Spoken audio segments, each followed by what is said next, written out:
Let us begin with the truth that everything begins within you. The outer world is nothing more than a reflection of your inner state. What you feel as real inside yourself will eventually harden into fact in your life. Therefore, the key to creation is not in action or effort, but in feeling. Most people try to change the world by force, by movement, by striving and struggling. Yet the world is only a mirror, and no mirror can change until the one it reflects has changed. If you wish to see wealth, love, success, or healing in your life, you must first feel it real within yourself. Feeling is the secret, for feeling is the one substance that impresses the subconscious mind. Your imagination clothes itself with the tones of reality through feeling. A mere thought, if cold and detached, carries no creative power. But when that same thought is joined with the richness of feeling, it becomes alive. Feeling is the bridge between the invisible and the visible, the unseen and the seen. Ask yourself now, what are you truly feeling about yourself?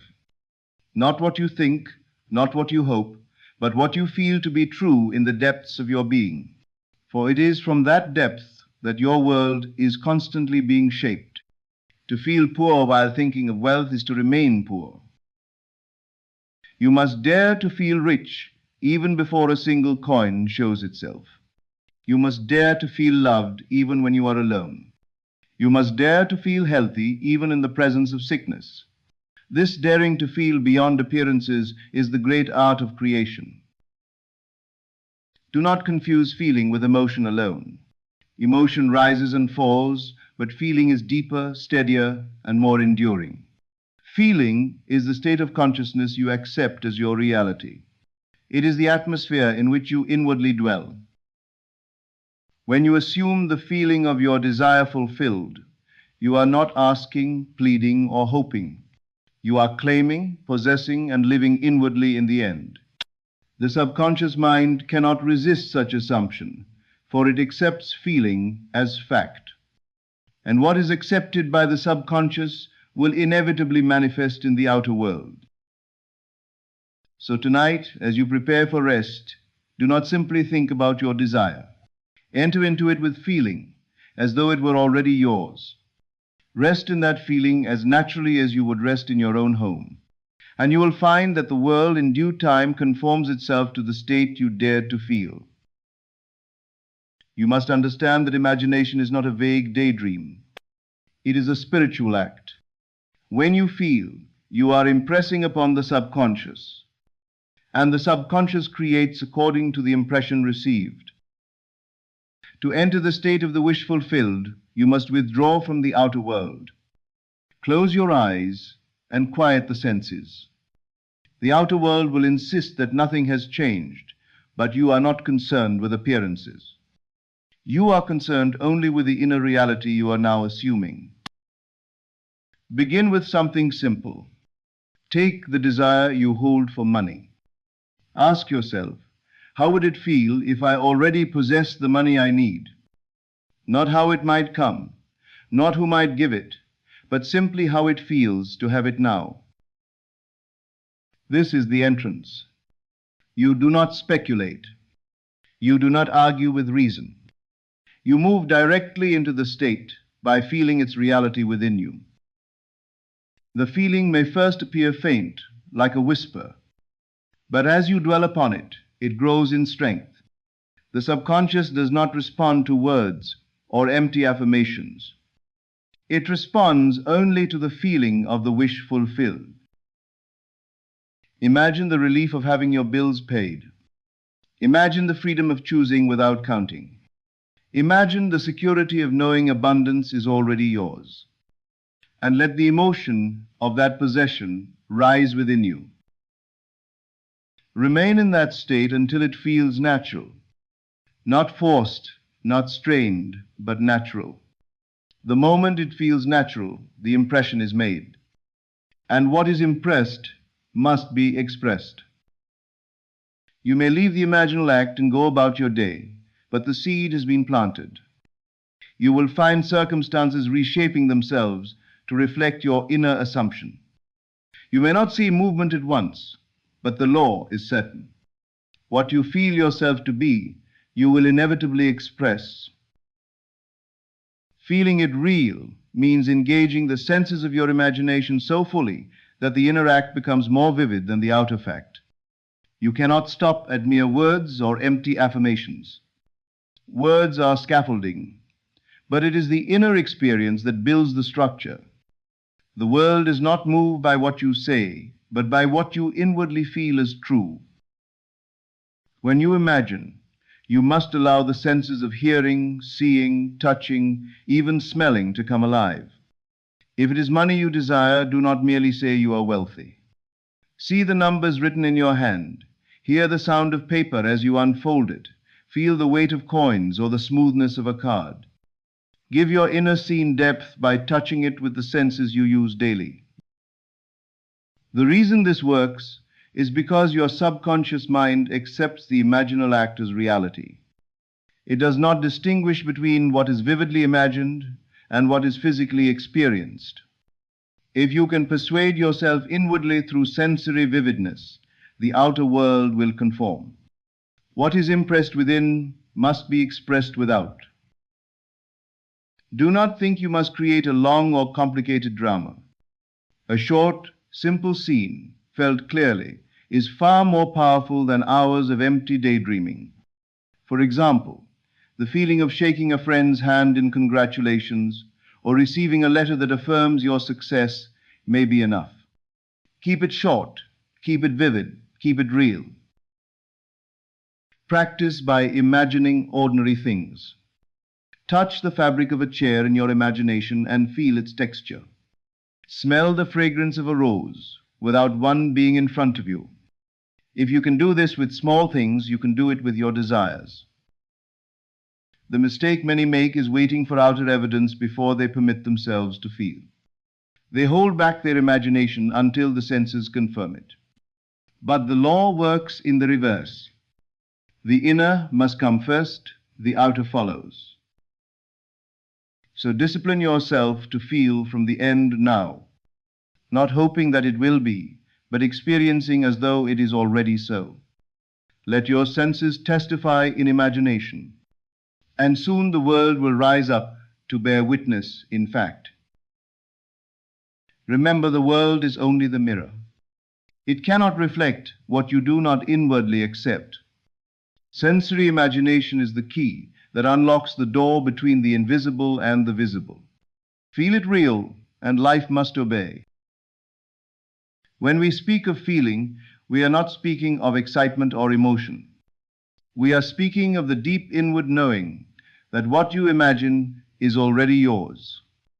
Excitement may rise and fall, but true feeling is steady, calm, and unwavering. It is the quiet confidence that needs no proof outside. To practice this, I want you to take a simple desire, something small. Close your eyes and imagine yourself already possessing it. Do not ask when it will come or how it will come. Simply ask yourself, how would I feel if it were true? That question is the key. It is not about the picture in your mind, for pictures alone are lifeless. It is about the life you breathe into that picture with your feeling. When the picture and the feeling unite, creation begins. Let us say you desire wealth. Do not imagine stacks of money on a table, for that may feel foreign and unreal. Instead, imagine the relief of every bill paid with ease. Imagine the freedom of walking into a store and choosing without concern. Perhaps you desire love. Do not strain to see a perfect face you have not met. Instead, imagine the warmth of companionship, the joy of being chosen and cherished. Feel what it is to be loved without attaching it to a name or a form. When you feel it, something changes within you. You no longer wait in anxiety, for you already possess an imagination. The outer world may appear unchanged, but the inner world is alive with fulfillment, and it is the inner that gives birth to the outer. The mistake many make is to seek a sign before they allow themselves to feel. But the sign does not precede the feeling. The feeling is the cause, the sign is the effect. Begin with the cause, and the effect must follow. So tonight, before you sleep, choose one desire. Enter the state where it is already yours. Let the feeling saturate your being until it feels more real than the room you lie in, and then drift into sleep, carrying that feeling into the depths of your being. You must understand that the state you occupy is all that matters. The outer world is nothing more than a reflection of the inner state you have assumed. If you live in the state of lack, lack will clothe itself in your world. If you live in the state of abundance, abundance will meet you wherever you turn. To enter the state of your wish fulfilled, you must withdraw attention from everything that contradicts it. Do not argue with facts, for facts are only the shadow of yesterday's state. Instead, surrender entirely to the unseen reality that already exists in imagination. That unseen reality will harden into fact when you faithfully dwell in it. When you say, "I am wealthy," feel the naturalness of that statement. Do not make it a cry of desire, but a confession of being. For desire implies you are not yet what you long to be, while assumption declares you already are. And it is assumption, not desire, that creates. Feeling is the secret doorway to this assumption. Without feeling, the words are empty shells. With feeling, they are clothed with life and substance. The feeling makes the invisible real within you, and what is real within must express itself without. Ask yourself, how would I feel if this were true right now? How would I walk? How would I speak? How would I carry myself? Let that feeling saturate you until you no longer strain to hold it. It becomes as natural as breathing, and then it is yours. You cannot serve two masters. You cannot persist in the state of wealth and at the same time complain of poverty. You must leave one state behind in order to live in the other. To persist in your new state is to let the old one wither away. Do not be discouraged if the world does not instantly conform. The outer world always lags behind the inner change. Continue to dwell in the state as though it were already a fact. In time, what you have assumed inwardly must appear outwardly.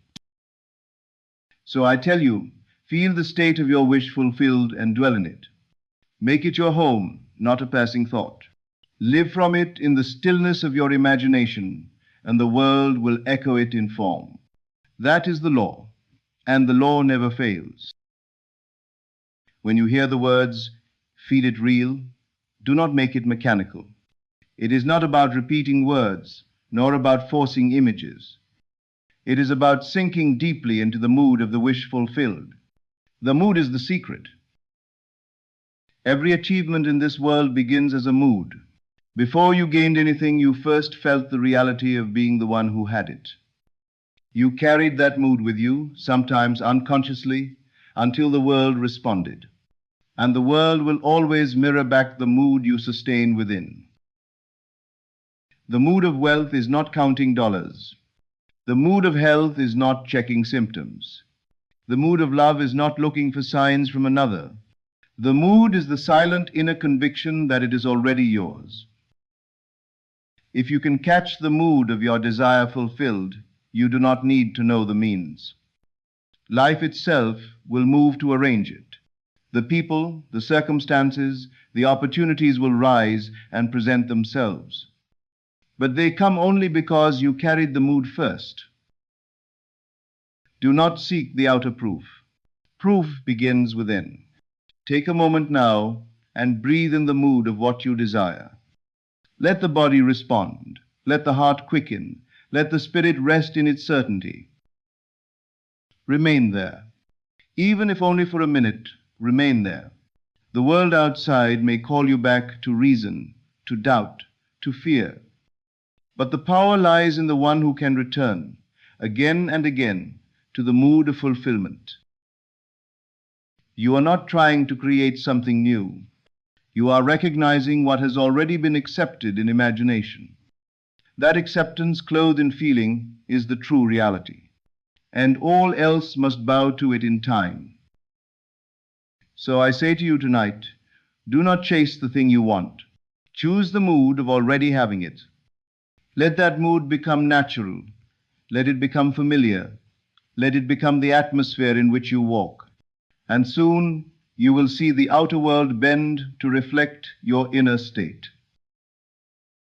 When you force a feeling, it resists you. When you chase after it, it slips away. But when you allow yourself to sink into it gently, it stays. The secret is not in effort, but in naturalness. Think of how you fall asleep each night. You do not strive. You do not wrestle. You do not command yourself to sleep. You simply let go and drift into it. This is the same process with feeling the wish fulfilled. You cannot bully the mind into a new state. You cannot demand emotion as if it were a servant. You must instead assume it lightly, with a soft hand and a steady imagination. The gentler you are, the deeper it takes root. If you want wealth, do not scream for it inside. Simply imagine yourself as already wealthy, already abundant, already secure. Feel the comfort of it. Sit with it until it feels ordinary, as though you have always lived there. That is the key, to move from strangeness to naturalness. At first, the feeling of your desire may feel foreign, as though you are playing pretend. But if you persist, it becomes the most natural state in the world. Then it no longer feels like imagining, but like remembering. Your imagination is not meant to be a battlefield. It is a garden, and you must tend it gently. The feeling of the wish fulfilled is a seed. Handle it with ease, and it will bloom on its own. Every desire seeks expression. You do not need to make it happen by force. You need only accept it as already yours, and let the feeling rest upon you like a soft cloak. The more natural it feels, the sooner it appears. So let your practice be easy, gentle, and light. Do not strain, do not struggle, do not wrestle with the unseen. Simply fall into the rhythm of naturalness. And what you accept inwardly will crystallize outwardly without effort. By now, you have practiced assuming the feeling of your desire. You have learned to rest in it, to make it natural, to allow it to exist without struggle. This is the final step, living fully in that feeling, not occasionally, not half-heartedly, but as your inner reality. Every moment you return to that feeling, you strengthen it. You impress it upon your subconscious, which is the creative power within you.